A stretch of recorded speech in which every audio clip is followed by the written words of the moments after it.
बिस्मिल्लाहिर्रहमानिर्रहीम। नाजरीन, आप देख रहे हैं प्रोग्राम दूसरा रुख और मैं हूं सनाउल्लाह खान। नाजरीन, पाकिस्तान में जो स्पोर्ट्स का शोबा है वो तवील अरसे से जवाल का शिकार है और पाकिस्तान गुज़श्ता कई दहाइयों से ओलंपिक्स में कोई मेडल भी हासिल नहीं कर सका। इस हवाले से इश्यूज़ हैं, उन पर हम डिस्कस करेंगे। इसके साथ 18 अमेंडमेंट के बाद सूबों और वफाक के हवाले से कई इश्यूज़ खड़े हुए हैं, जिसमें खेलों का इशू भी है, तालीम का इशू भी है और हेल्थ के भी इश्यूज़ हैं जो सेटल होने का नाम नहीं ले रहे। इन तमाम इश्यूज़ पर आज हम बात करेंगे। हमारे साथ मौजूद हैं वफाकी वज़ीर बैनुल-सूबाई राब्ता डॉक्टर फहमीदा मिर्ज़ा साहब। डॉक्टर साहब, बहुत बहुत शुक्रिया। डॉक्टर साहब, पिछले दिनों काफ़ी इस पर इश्यूज़ भी डिस्कस हुए ओलंपिक्स के हवाले से, और पाकिस्तान में कौमी हॉकी जो हमारा खेल है वो भी ज़वाल का शिकार है, बाकी भी यही हैं। और 88 में शायद हमने आखिरी मेडल लिया था, किसी ज़माने में बड़े शानदार हम बॉक्सिंग में, हॉकी में।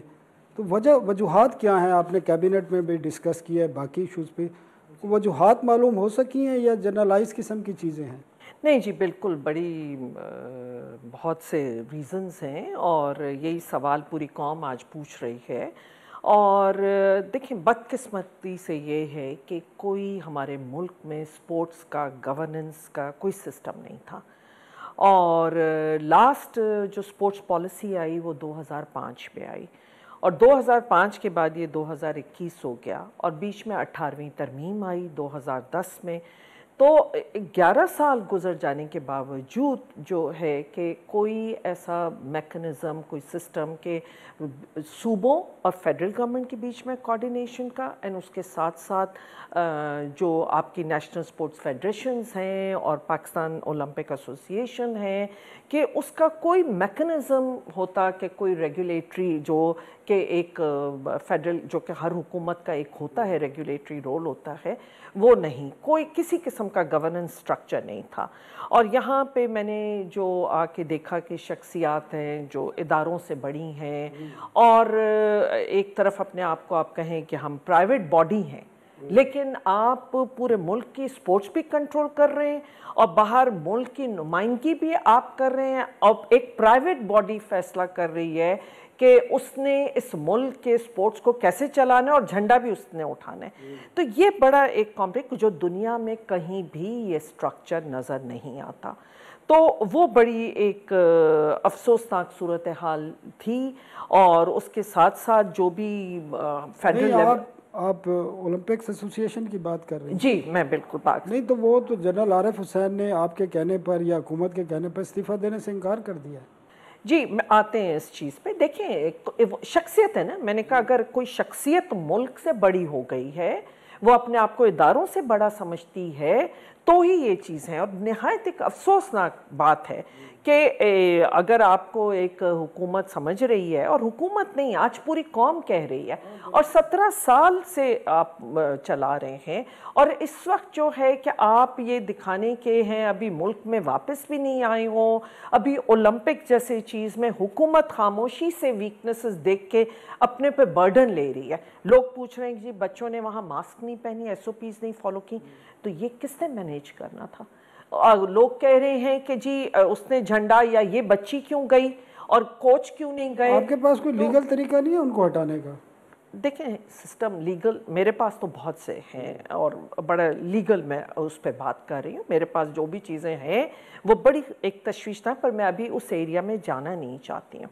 और अगर, क्योंकि वो बड़ा एक क्लियर इलीगैलिटी है जो हो रही है इस मुल्क में, और निहायत एक अफसोस की बात है कि मैं इससे पहले वाली हुकूमतों ने क्यों नहीं इस तरफ देखा, और इतनी बड़ी इलीगैलिटी हो रही है और एक प्राइवेट बॉडी आपको डिक्टेट कर रही है और आपसे कह रही है कि अगर मेरा कहना नहीं माना तो मैं आपको इंटरनेशनली पाकिस्तान पे बैन लगवा देंगे। तो आप ज़रा देखिए ना कि मतलब आप हर दफ़ा ये धमकी दें कि आपको इंटरनेशनली बैन कर दिया जाएगा अगर आपने मेरी बात नहीं मानी, और बार बार कोर्टों में जाके कहते हैं कि मैं तो प्राइवेट बॉडी हूँ। रजिस्टर कहाँ हुई हैं? किस लॉ के तहत चल रहे हैं? किसने आपको राइट दिया कि आप मेरे मुल्क का नाम इस्तेमाल करें, मेरे मुल्क का झंडा उठाएं? और फिर जब बदनामी आए तो वो पाकिस्तान पे आ रही है बदनामी। अगर मास्क नहीं पहना गया या जो भी के कोचेस क्यों नहीं गए, अगर अनट्रेन्ड बच्चे गए तो उसका जिम्मेदार आज लोग मुझसे पूछ रहे हैं। और जो जिम्मेदार हैं वो अपने आप को कहते हैं कि प्राइवेट बॉडी है और उनके तो डोमेन में नहीं आता। तो ये चीज़ें हैं जो करेक्शन की ज़रूरत है। क्या करने जा रही है? और देखिए, मैं सबसे पहले तो एक इस मुल्क को जो ज़रूरत है वो एक बड़ी कॉम्प्रिहेंसिव किस्म की एक स्पोर्ट्स पॉलिसी की ज़रूरत है, और वो हुकूमतों को अपना, चाहे फेडरल हो या प्रोविंशियल हो, एक रेगुलेटरी रोल अपना अदा करना है। और उसमें जब तक आप गवर्नेंस का स्ट्रक्चर नीचे से लेकर ऊपर तक सही नहीं करेंगे, इस मुल्क में बेहतरी स्पोर्ट्स में नहीं आ सकती। मैं दुनिया की में जाके देखें तो एक स्पोर्ट्स एक कंप्लीट एक इंडस्ट्री है, एक डायनामिक्स ही और है। मतलब जिन चीज़ों की तरफ हमारी तवज्जो ही नहीं जाती है, या हम सोचते नहीं, हम समझते हैं बस एक मैदान हो गया और वो हो गया। उस बच्चे की नश्र नुमा, उसकी इनिशियल ट्रेनिंग, उसकी कि छोटी सी उम्र में किस उम्र से जाके टैलेंट को देख के उसको पिक किया जाता है। ये तो हमारे बच्चे खुद अपनी एफर्ट से किसी लेवल पे पहुंच जाते हैं। तो जी फेडरेशन कहती है कि ये हमारे एथलीट हैं, और एक ये जो भी ओलंपिक कमेटी है। में मैडम जो स्पोर्ट्स पॉलिसी दे देंगे? देखिए, पॉलिसी तो बन चुकी है, कैबिनेट में प्लेस होने जा रही है, और इंशाल्लाह सून जी कमिंग ट्यूसडे और मे बी उसके बाद वाला, क्योंकि वो एक लीगल वेटिंग का एक प्रोसीजर होता है, तो हमारी लॉ मिनिस्ट्री में मैंने दिया हुआ है। क्या डिफरेंट आप हमें बताएंगे कोई हमारे नाजरीन के लिए कि नई स्पोर्ट्स पॉलिसी में क्या डिफरेंट ला रहे हैं, और इसमें स्पोर्ट 18 अमेंडमेंट के बाद स्पोर्ट्स का जो सब्जेक्ट है उसकी क्या स्टेटस है, और उसको आप किस तरह कोऑर्डिनेट करेंगे, क्योंकि ये तो प्रोविंसेस का सब्जेक्ट हो गया है, तो फेडरेशन क्या करेगी इसमें? जी देखिए, 18वीं तरमीम के बाद ही ये फेडरल बोर्ड को यहाँ रिटेन किया गया है, क्योंकि जब आपकी नेशनल टीम बनती है तो वो नेशनल टीम किसी सूबे की नहीं होती है। उस नेशनल टीम को यहाँ किसी ने रेगुलेट करना है, और जो नेशनल स्पोर्ट्स फेडरेशंस होती हैं वो भी एक फेडरल लेवल पर है। देखिए, फेडरल लेवल पे 3 डिफरेंट स्पोर्ट्स ऑर्गेनाइजेशंस हैं, जो बॉडीज़ हैं, एंटिटीज़ मैं कह दूँ, और उसमें एक है हुकूमत जो कि पाकिस्तान स्पोर्ट्स बोर्ड, एक्चुअली हुकूमत नहीं होती लेकिन मिनिस्ट्री के अंडर आ जाती है, लेकिन Pakistan sports board which is again autonomous body है, और दूसरी नेशनल स्पोर्ट्स फेडरेशन है, वो भी ऑटोनमस है, और ओलंपिक कमेटी होती है, वो भी ऑटोनमस है। ये तीनों अपनी जगह 3 ऑटोनमस बॉडीज़ हैं एक फेडरल लेवल पे, और उनकी आपस में कोऑर्डिनेशन से लेके और रेगुलेशन से लेके एक ऑर्डिनेंस है हमारे पास, जिसके तहत वो पूरा सिस्टम है कि कैसे करना।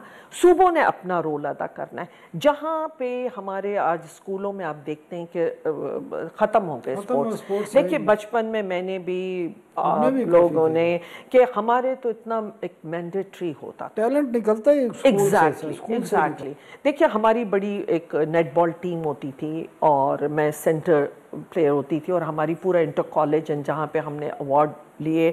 मैं जेवलिन थ्रो भी उसमें भी मैंने लिया था, टेबल टेनिस खेलती रही हूँ, लेकिन जिम्नास्टिक्स में बड़ा मेरा, तो उसमें जो हमारे होता था कि हमें तो एडेड एक्स्ट्रा मार्क्स भी दिए जाते थे। और आपको जब एक दफ़ा आप नेशनल तो उसमें पॉलिसी में ये लेके जा रहे हैं कि अगर जो एक टीम में सिलेक्ट हो जाता था तो उसको वो हम एक्स्ट्रा पीरियड्स में बिठा के हमें वो किया जाता था कि आफ्टर स्कूल भी बैठ के पूरी उसकी ट्रेनिंग होती थी और प्रैक्टिस करनी पड़ती थी, और जाहिर है कि वो बहुत बड़ा उस वक्त, तो इस किस्म के अब ख़त्म हो गए हैं स्कूलों में। तो वो उस पॉलिसी में है कि वो सूबों ने, हमने हर सूबे के एजुकेशन मिनिस्टर को भी ख़त लिख दिए, तकरीबन 1 साल होने को आ गया है।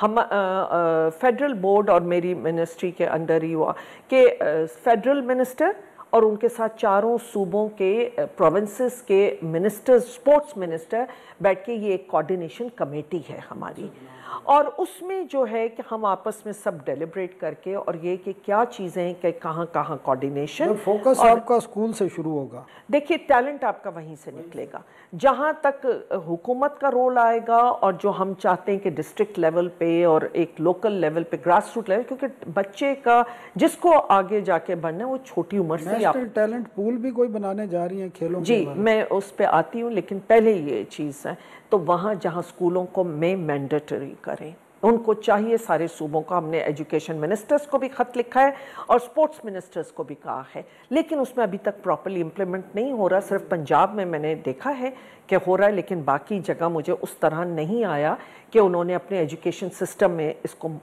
मैंडेटरी करें। दूसरी चीज़ आपकी है कि फेडरेशंस का जो रोल है कि वो जो क्लब लेवल पे, एसोसिएशन लेवल पे, उनके कोई जेन्युइन क्लब्स नहीं है, कहीं वो एसोसिएशंस नहीं है। तो जब तक वो नहीं होंगे तब तक वो, उसके लिए क्या क्या प्रपोज कर रही हैं? उसका हम स्पोर्ट्स पॉलिसी में ला रहे हैं कि हम जेन्युइन फेडरेशंस उनको कंसीडर करेंगे कि जिनका एक पैरामीटर्स होंगे कि उसके तहत कौन से जेन्युइन क्लब्स हैं जिनको वो रजिस्टर करेंगे, एंड बाकायदा वो नीचे से इलेक्शंस होके एसोसिएशंस एंड प्रोविंशियल एसोसिएशंस बनेंगी। ठीक है मैडम, ये काफ़ी। मैडम, गुफ्तगू का सिलसिला जारी रहेगा। नाज़रीन, एक छोटा सा वक्फा लेते हैं और वक्फे के बाद स्पोर्ट्स की बजटिंग के हवाले से भी हम बात करेंगे और नई स्पोर्ट्स पॉलिसी में इस हवाले से क्या रहा।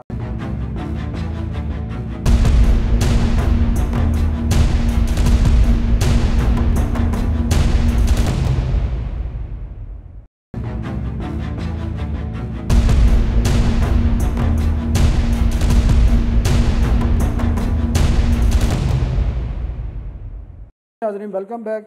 मैडम, जो नई स्पोर्ट्स पॉलिसी आ रही है, इशू लोगों के बजटिंग के भी हैं। जो आप पैसे देती भी हैं फेडरेशन को, 10 मिलियन दे दिए, 20 मिलियन दे दिए, उसमें तो बिजली के बिल जमा नहीं होते। तो बजटिंग के हवाले से क्या चीज़ें लेके आ रही हैं कि स्पोर्ट्स एसोसिएशन है या कोई अच्छा टैलेंट आ रहा है उसको निखारने के लिए, आप बजट कहाँ से आपको मिल रहा है इतना बजट? देखिए, डेफिनेटली जो दुनिया में खर्च हो रहा है, जिस पे स्पेंड हो रहा है, वो पाकिस्तान में नहीं हो रहा। इसको डेफिनेटली बढ़ाने की ज़रूरत है। लेकिन अब क्योंकि पहले ये कोऑर्डिनेशन थी कि सूबों के पास मिनिस्ट्री एंड रिसोर्सेज ज़्यादा हैं, वहाँ उनको भी फंडिंग करनी है और फेडरल की भी होनी है। लेकिन जो बड़ी ट्रेजेडी मैं कहती हूँ कि जो ऐसा दुनिया में नहीं कहीं हमने देखा। देखिए, आपके ज़्यादा करके जो एथलीट्स हैं वो या वापडा के एम्प्लॉइज़ हैं या किसी गवर्नमेंट डिपार्टमेंट के एम्प्लॉइज़ हैं। अभी भी जो ओलंपियंस जो ये गए थे बच्चे, ये वो गवर्नमेंट के इदारों के हैं या आर्म फोर्सेस के हैं। अब चाहे आर्म फोर्सेस हो या आपकी वापडा हो या रेलवे हो, ये सब गवर्नमेंट के इदारे हैं। लेकिन आप जो पे भी कर रहे हैं, आपको कोचेस भी उनके एम्प्लॉय मतलब उनके उस पे हैं। तो आप मुझे बताइए, क्या वो हुकूमत का हिस्सा नहीं है? फिर आप at the end of the day आपके हुकूमत ने हमारे लिए क्या किया? सूबाई हुकूमतों से अलग कर रहे हैं, इन डिपार्टमेंट से अलग ले रहे हैं और फेडरल गवर्नमेंट के ऊपर इन द एंड वो डाल देते हैं कि आपने तो सिर्फ इतने की दी। आपने बात की कि इसमें बिजली के बिल, मैं किसी बिजली के बिल के लिए नहीं देना चाहती। अगर उनके इसमें बिजली के बिल नहीं होते तो I am not suppose to pay for federation के बिजली के बिल मैं दूँ। इट इज़ मतलब ऐसे हमने पहले ये क्लियर कर दिया कि हम आपके एडमिनिस्ट्रेटिव एक्सपेंस के लिए नहीं देंगे। आपके पास एक आपने रजिस्टर अपने आप को कराया है, आपके पास अपने को रिसोर्सेज होने चाहिए। स्पोर्ट्स बोर्ड वगैरह हैं जिस तरह ये हैं, इनके लिए, इनको ट्रेनिंग के लिए, खिलाड़ियों की ट्रेनिंग के लिए या टैलेंट को निखारने के लिए वो भी तो बजटिंग नहीं। जी देखिए, हम डेफिनेटली कम है, ज़्यादा की ज़रूरत है, नो डाउट अबाउट दैट। आपने बात की कि जो देखिए आज हमारे जो भी बच्चे इस एक लेवल पर आ गए, इलीट लेवल पर आ गए, जो इलीट हैं उनके लिए मैं इलीट पूल बना रही हूँ और उसमें जितने हमारे वो बच्चे जिसके लिए हम उनको एक उनकी ब्रांडिंग करेंगे, हम ये चाहते हैं कि उनके लिए एक प्रॉपर स्पॉन्सरशिप आए। आज जो मिसट्रस्ट है बिटवीन प्राइवेट सेक्टर के भाई वो हुकूमत को पैसे क्यों दे देंगे, पता नहीं मतलब स्पोर्ट्स बोर्ड को दे दें, या मैं कहती हूँ स्पोर्ट्स बोर्ड को नहीं दें और ना आप फेडरेशंस को दें। आप अपने मुल्क का जो बच्चा कहीं किसी मुकाम तक पहुंचता है और कहीं पाकिस्तान के झंडे आती है इंटरनेशनली, उन बच्चों को सपोर्ट की ज़रूरत है और उनको स्पॉन्सर किया जाए। बिल्कुल आप करें और ये आपकी जिम्मेदारी भी है। लेकिन माजी में आपने देखा है कि जो हमारे पब्लिक सेक्टर इदारे थे या पब्लिक सेक्टर कंपनियां या प्राइवेट कंपनियां थी, उनका एक पूरा स्ट्रक्चर होता था स्पोर्ट्स के हवाले से। लोगों को जॉब भी देते थे, ट्रेनिंग भी देते थे, स्पोर्ट्स डायरेक्टरेट भी थे। अभी मोस्टली इदारों ने ये ख़त्म कर दिया है। उनको नई पॉलिसी में पाबंद करने के हवाले से कोई चीज़ आप शामिल कर रही हैं? जी, मैंने तो बहुत चाहा था कि मैं CSR में ये रिक्वेस्ट भी की थी मैंने कि हम CSR में इस तरह कह दें कि जो भी उनका फ़ंड होता है उसमें से कम 25% जो है वो स्पोर्ट्स की तरफ चला जाए। अब देखिए, हम इस वक्त प्राइम मिनिस्टर बात कर रहे हैं कि जो इवैक्यूएट ट्रस्ट की ज़मीनें हैं या रेलवे की कोई ऐसी खाली ज़मीनें हैं, उसको हम क्यों ना कोशिश करें कि प्ले ग्राउंड्स ही बना दें, नहीं तो इंक्रोचमेंट हो जाती है, कब्जे की तो उन्होंने कोई बात नहीं की, उन्होंने बेचने की बातें की। नहीं, वो अलग है। नहीं, ये उन्होंने कहा है हॉस्पिटल्स बने, इसको अगर कोई वो बनाना चाहते हैं, पार्क्स हैं, हॉस्पिटल्स हैं एंड प्ले ग्राउंड्स हैं, तो प्ले ग्राउंड्स भी हैं, तो ज़ाहिर प्ले ग्राउंड के लिए बनाने के लिए भी तो या तो गवर्नमेंट के इदारे आएंगे या आपके प्राइवेट सेक्टर लेंगे, और लेकिन वो ज़मीनें, लेकिन ताकि एनक्रोचमेंट से भी बच सकें। तो वो है, और मैं चाहती थी कि CSR में हम पाबंद कर दें कि 25% स्पोर्ट्स के अगेंस्ट करें, क्योंकि आज ये बहुत ज़रूरी है कि हम, ये वो एरिया है जहाँ पे इस वक्त जो यूथ बल्ज है, आपके लिए एक वो लो हैंगिंग फ्रूट है कि आपने यूथ को अपने उधर इंगेज करना है। अगर आपने नहीं किया वहाँ इंगेज, तो जाहिर है कि फिर एक नाउमीदी, मायूसी, क्योंकि स्पोर्ट्स इट्स अ कंप्लीट, आप देखें उसकी वजह यही है स्पोर्ट्स को नज़रअंदाज करने की कि आज पाकिस्तान में एग्रेशन है, इंटॉलरेंस है। देखें, ये जो मैं कहती हूँ ना, कायदे आज़म का यूनिटी, फेथ, डिसिप्लिन, अगर सही मायने में कहीं देखना है तो वो आपको स्पोर्ट्स में नज़र आता है। जिस तरह टीम वर्क होता है, यूनिटी भी वहाँ नज़र आती है। जो डिसिप्लिन, फिर वो लाइफस्टाइल, उनकी एक पूरा रेजीम जो होती है कि जी इतने बजे उठ के एक्सरसाइज, दिस, वो अवेयरनेस, हेल्थ अवेयरनेस वो आती है। एंड फिर फेथ, आखिर में आप अल्लाह ताला और अपने आप पे भी यकीन, और अपने तो वो एक, तो वो तीनों चीज़ें रिफ्लेक्ट होती हैं कि आपके स्पोर्ट्स हुए हैं। पर बहरहाल अच्छा मैडम, आप बैनुल सूबाई राब्ता के भी वज़ीर हैं, सूबों के साथ भी आपके राब्ते होते हैं, थ्रू CCI भी होते हैं। एक हुकूमत ने यकसा निसाब अब नाफिज किया है, उसका अनाउंस भी किया है, बल्कि हो भी गया है, तो आप क्या समझती हैं 18 अमेंडमेंट के बाद? बेसिकली तो ये प्रोविंशियल मैटर है, और अगर सिंध वाले चाहते हैं कि उन्होंने अपने जो हीरोज़ हैं, उनके सच्चल शर्मस्त हैं या शाह अब्दुल लतीफ़ भटाई हैं, उनको पढ़ाना है, और कॉन्स्टिट्यूशन भी आपको मैटर देता है कि आप जनाब सूबे ख़ुद अपने एजुकेशन का करेंगे, तो आप क्या समझती हैं कि ये यकसा निसाब के हवाले से प्रोविंसेस को ऑन बोर्ड किया गया है, और ये चीज़ें देखी गई हैं कि हर एक का कल्चर डिफरेंट है? बलूचिस्तान का देखें तो उनको हीरोज़ डिफरेंट हैं, सिंध के अलहदा हैं, पंजाब के बुल्ले शाह हैं, तो इस चीज़ को मद्देनज़र रखा गया है इन चीज़ों में? देखिए, अब बहुत ही मैं इस बात पे कहूँगी कि मुझे वो होता है, देखिए ये आता है IPC का रोल यहाँ आता है, एंड मैंने अभी लास्ट उसमें भी किया था, उस पर प्राइम मिनिस्टर टोटली उन्होंने एग्री भी किया कि एजुकेशन जो सूबों के पास गया है, और फेडरल लेवल पे एक सर्टन चीज़ है जो रह गई है। इट इज़ नॉट कि पूरा एजुकेशन का वो नहीं है। सो वहाँ पे ज़रूरत आती है IPC मिनिस्ट्री की, कि अंडर, मतलब हो एजुकेशन मिनिस्टर भी, एंड IPC के साथ सारे सूबों का वो होना चाहिए। और उसमें डेफिनेटली एक हैं हमारे जो नेशनल हीरोज़ हैं, तो आप नेशनल हीरोज़ पूरे, वो चाहे सिंध हो, पंजाब हो, कोई भी सूबे से ताल्लुक़ रखता हो, जो हमारे नेशनल हीरोज़ हैं वो नेशनल हीरोज़ हैं।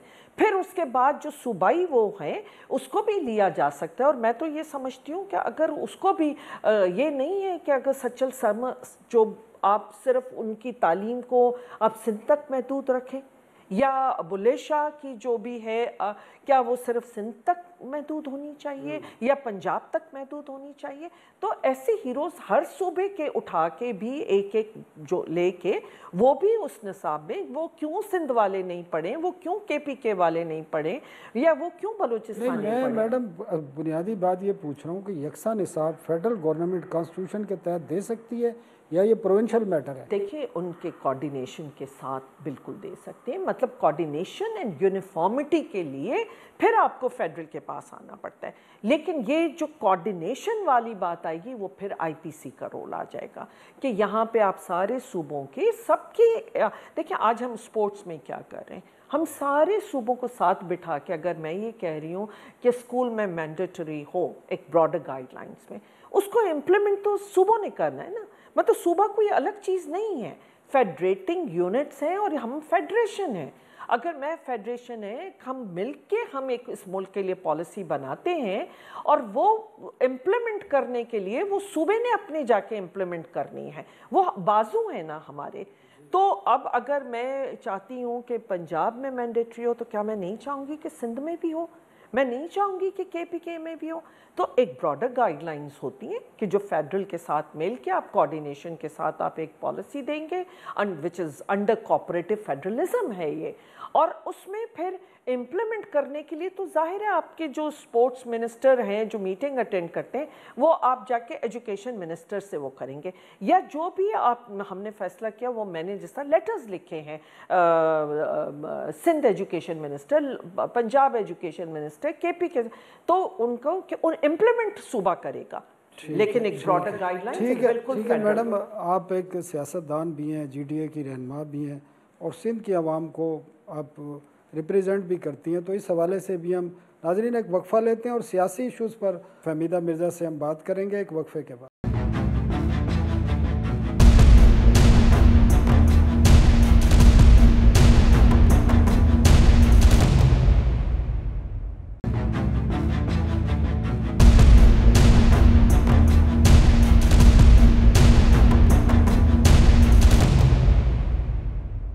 नाज़रीन वेलकम बैक।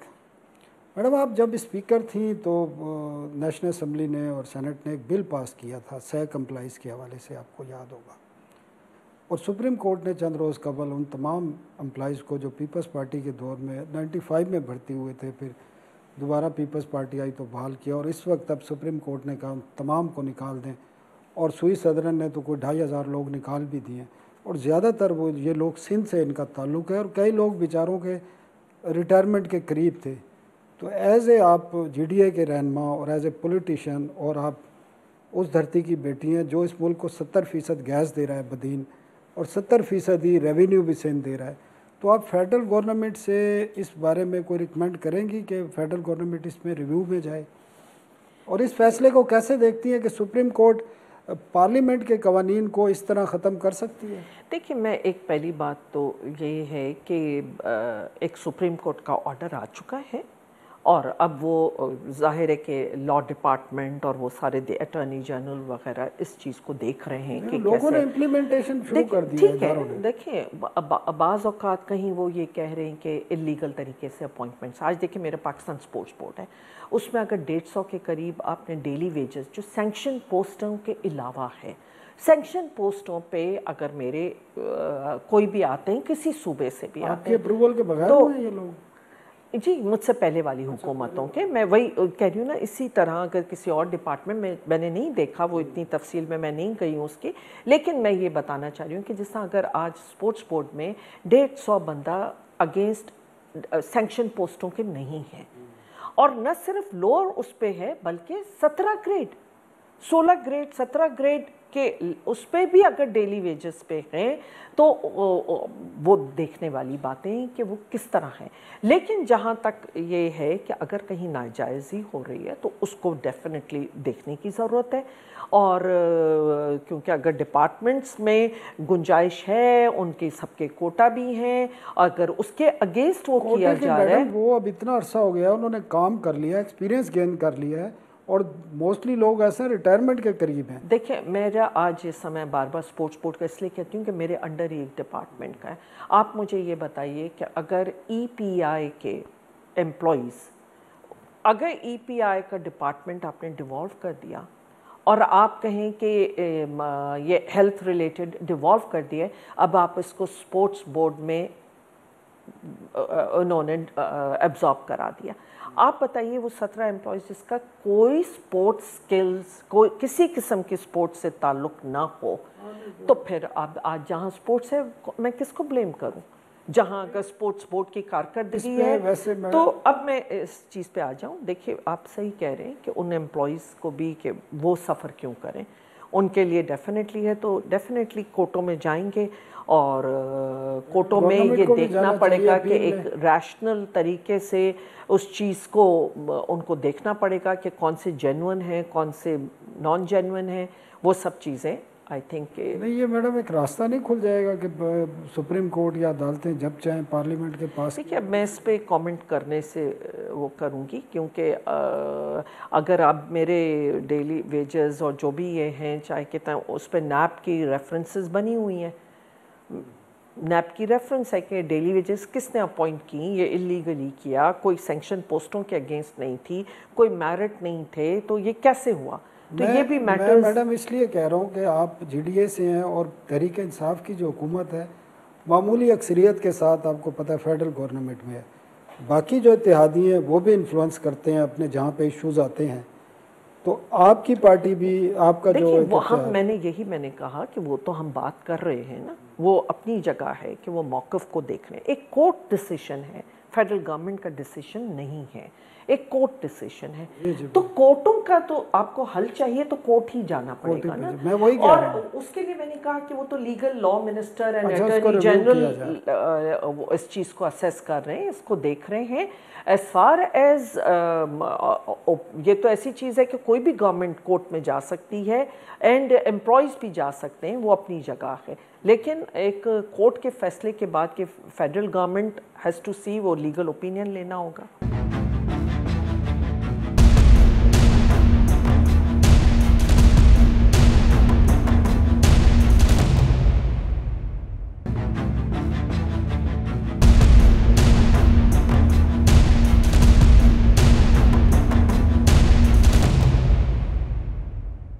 अच्छा मैडम, जो सियासी सूरत हाल है सिंध की, और आप भी एक बड़ी जमात हैं सिंध से, फेडरल गवर्नमेंट का हिस्सा भी हैं, वज़ीर आज़म ने ख़ुद अनाउंस किया है कि वो सिंध जाएंगे अब, और सिंध में बड़ी बड़ी पार्टियों के साथ रब्ता करेंगे, लोगों से करेंगे, और काम भी कोई शुरू कर दिया है। तो जीडीए के साथ भी उनकी इस हवाले से कंसल्टेशन हुई है कि सिंध में तहरीक इंसाफ के क्या मकासद हैं? जी, मुलाकातें होती रहती हैं, लेकिन मैं ये समझती हूँ कि बहुत देर की है, और ये इतना 3 साल बाद नहीं, बहुत पहले आना चाहिए था और है। मतलब उनके जो भी जिस तरह एक्टिवली कि वहाँ मिनिस्टर्स को आना चाहिए और प्राइम मिनिस्टर को भी बार बार सिंध आना चाहिए। और उसके साथ साथ अभी ज़रूर डेवलपमेंट के हमारे प्रोग्राम्स स्टार्ट हुए हैं एंड अल्हम्दुलिल्लाह कि उसका हम देख भी रहे हैं कि लोगों को फ़ायदा हो रहा है। इस वक्त सिंध के बहुत बुरे हालात हैं, इसमें कोई शक नहीं है कि चाहे मैं पानी की बात कर लूँ कि साफ़ पीने का पानी अगर लोगों को मैसर नहीं है, ना स्कूल हो, ना तालीम हो, ना सेहत हो, तो ये सारे ऐसे मैटर्स हैं कि जिसके लिए एक 13 साल की हुकूमत है तो कि वो है। मेरी एक क्योंकि पॉइंट मैं वो करना चाहती हूँ, देखिए आज केपीके की प्रोविंशियल गवर्नमेंट ने सेहत कार्ड वो किया है, पंजाब भी वो करने जा रहे हैं, तो क्या वजह है कि सिंध हुकूमत क्यों नहीं कर रही है? आप बहुत ज़रूरी जो इस वक्त वहाँ हेल्थ के इश्यूज़ हैं, क्या आप कोई तसव्वुर नहीं कर सकता है कि किस तरह की लोग ज़िंदगी गुजार रहे हैं, और जो हेल्थ के प्रॉब्लम्स हैं, जो हेपेटाइटिस, क्योंकि गंदे पानी, एक गंदे अनहाइजेनिक, कोई लोकल गवर्नमेंट ने काम नहीं किया। आप जाके देखें कि कचरों के ढेरों का वो होता है। हमारे पास तो अगर ज़रा सा एक बारिश हो जाए तो पानी, आज कराची शहर का ये हाल है, और गांव का तो उससे कहीं गुना बदतर हाल है कि जानवरों से बदतर ज़िंदगी इंसान गुजार रहे हैं। तो क्या वजह है कि वो नहीं? तो हेल्थ कार्ड एक ऐसी चीज़ है, आप अपना नाम लगा लें, लेकिन आप हेल्थ कार्ड की तरफ आइए तो सही, ताकि आप प्रोविंशियल गवर्नमेंट अपना शेयर देने की कोशिश करे, मतलब वो एग्री करे, तो फेडरल गवर्नमेंट से हम एनफोर्स कराएंगे कि वो फेडरल गवर्नमेंट जैसे और सूबों के साथ हो रही है। लेकिन प्लीज़ सिंध के लोगों को इससे डिप्राइव ना करें। सिंध हुकूमत पे ये लाजम होना चाहिए कि वो अपने लोगों की सेहत के लिए सेहत कार्ड पे काम करें। मैडम, सिंध गवर्नमेंट के जो हमेशा जो मामलात आते हैं, जब भी वो इल्ज़ाम देते हैं फेडरल गवर्नमेंट को ही देते हैं, ख़ासकर एनएफसी के हवाले से देख लें, पानी के हवाले से बात देख लें, वो कहते हैं हमारी ना बात सुनी जाती है। 70% रेवेन्यू सिंध देता है, आपको पता है, गैस भी सबसे ज़्यादा देता है, बल्कि बदीन से ही आपके हल्के से निकलती है, कम हो गई है 70%, लेकिन बहरहाल सिंध बहुत ज़्यादा। तो आपका जो बदीन का इलाका है, 5 किलोमीटर में बाउंड है सुई सदरन उनको गैस देने के लिए, तो आपके वो तो फेडरल आपके महकमे, आपने कितने उनसे पाबंदी कराई है कि बदीन के जो इलाके हैं जहाँ से गैस निकल रहा है लोगों को गैस मिल जाए? या जो सूबे के इश्यूज़ हैं एनएफसी के हवाले से और सीसीआई में भी उठाए जाते हैं, उन पर कितना वो फेडरल गवर्नमेंट तवज्जो देती है आपके ख्याल में? देखिए सबसे पहले तो आप तो खुद भी फॉलो करती जी हैं जी बिल्कुल मैं करती हूँ। देखिए पहले तो 5 किलोमीटर उस पर तो कोर्ट डिसीजन आ गया एंड मैं हर दफ़ा यही आवाज़ उठाती हूँ और मेरे हल्के में तो 5 किलोमीटर और जगहों पे भी वो काम शुरू हो गया। 5 किलोमीटर्स के उस पर वो गैस का कर रहे हैं। पर आपने ये बात की कि NFC है, मैं ये कहती हूँ चलें आप एक क्लेम डाल रहे हैं अपना, हालांकि एक्चुअली जो मेरे सामने फिगर्स आए हैं और जो बुक्स में हैं आपके अपने डॉक्यूमेंट्स में हैं, तो अगर आपने 700 अरब लिया, फेडरल गवर्नमेंट ने आपको दिया और आपको रॉयल्टी भी मिली, गैस की प्रोडक्शन बोनस होता है, रॉयल्टी होती है, ये सब चीज़ें आप उस कंपनी से ले, आप कहाँ खर्च कर रहे हैं? जो मिल रहा है वो कहाँ जा रहा है? जो 700 अरब आपके पास वापस आता है और आप खुद भी यहाँ पे जो सेल्स टैक्स ऑन सर्विसेज पे आप इकट्ठा करते हैं, अगर एक साल का 1 ट्रिलियन से ऊपर पैसा है तो क्या कुछ तो हक बदीन का बनता था, कुछ तो हक आपके दूसरी जो भी लेस्ट है। मैं तो ये कहती हूँ कि खर्च किधर हुआ, वो 1 ट्रिलियन किधर गया? अगर आप चल के देख लीजिए आपको नज़र आता है कि किस इदारे पे गया। तो हम ये कहते हैं कि जो आप प्रोविंशियल फाइनेंस कमीशन क्यों नहीं देते, क्या है चेक? जब बीबी का अपना सोच ये थी और हम ये तरीका ये है, आपका NFC का जो भी शेयर 57 दिया गया तो वो हुक्मरानों को के लिए नहीं था, पब्लिक के लिए था। और पब्लिक तक पहुंचने का सिर्फ एक तरीका है कि आप प्रोविंशियल फाइनेंस कमीशन दें। अगर NFC के लेवल तक बात रुक जाती है तो वो हुक्मरानों को जा रहा है पैसा, बाकी सूबों में बने तो आप जब तक प्रोविंशियल फाइनेंस कमीशन नहीं देके आप इंश्योर नहीं करते कि डिस्ट्रिक्ट तक वो पैसा जाए, तब तक आवाम तक पैसा नहीं पहुंचेगा। बाकी सूबों में भी नहीं बनाया। देखिए तो मैं तो वो नहीं कह रही हूँ, लेकिन जो ज़्यादा जिस पे शोर कर रहे हैं, तो मैं उस हवाले से आपने मुझसे पूछा, मेरा ताल्लुक अगर सिंध से है तो मैं कहूँगी कि मेरे हर डिस्ट्रिक्ट को अपना एक प्रॉपर शेयर मिलना चाहिए, प्रोविंशियल फाइनेंस कमिशन मिलना चाहिए। CCI का और IPC का क्या रोल है कि कोई भी सूबाई हुकूमत तैयार नहीं है बल्दियाती इंतखाबात कराने के लिए, और जो अवाम का एक राइट है कि उनको निचली सतह तक हुक्मरानी मिले, उनके मसाइल हल हों, उसको रोका हुआ है अभी तक ना।